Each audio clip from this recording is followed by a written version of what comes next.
Comment les scientifiques identifient des molécules invisibles à l'œil nu? Le spectromètre de masse est un outil essentiel qui sépare les particules selon leur masse pour analyser la composition chimique précise d'une substance. De la détection de polluants dans l'eau à l'analyse de l'atmosphère de Mars, cette technologie permet de peser des atomes individuels avec une précision incroyable, transformant la matière en données exploitables. Le processus suit 3 étapes fondamentales. Nous allons transformer les molécules en ions, les accélérer dans un champ magnétique, puis mesurer leur point d'impact pour déterminer leur identité. D'abord, l'échantillon est vaporisé. Un faisceau d'électrons bombarde les molécules, leur arrachant des électrons. Cela crée des ions positifs, une étape cruciale car les particules neutres ne peuvent pas être manipulées par des champs électriques. Ces ions positifs sont ensuite attirés par des plaques chargées négativement. Cette accélération donne à tous les ions une énergie cinétique uniforme avant qu'ils n'entrent dans la zone de tri. C'est ici que la magie opère. Les ions entrent dans un champ magnétique puissant. Selon la force de Lorentz, leur trajectoire se courbe. La courbure dépend directement de la masse et de la charge de l'ion. La force magnétique agit comme une force centripète. Elle force les ions à suivre un arc de cercle. Les particules plus légères dévient plus facilement, tandis que les plus lourdes résistent au changement de direction. Le facteur déterminant est le rapport mZ.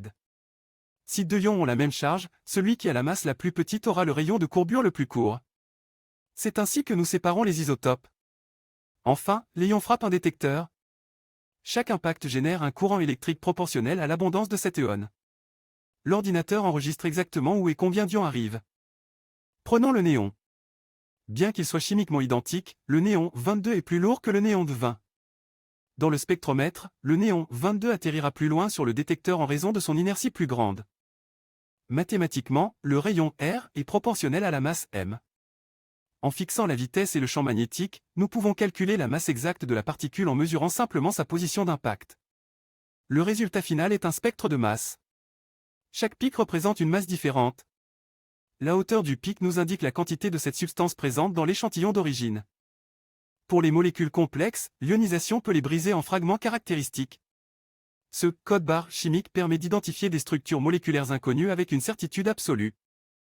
En ajustant l'intensité du champ magnétique ou la tension d'accélération, les scientifiques peuvent balayer différentes plages de masse pour examiner soit des petits atomes, soit de grosses protéines.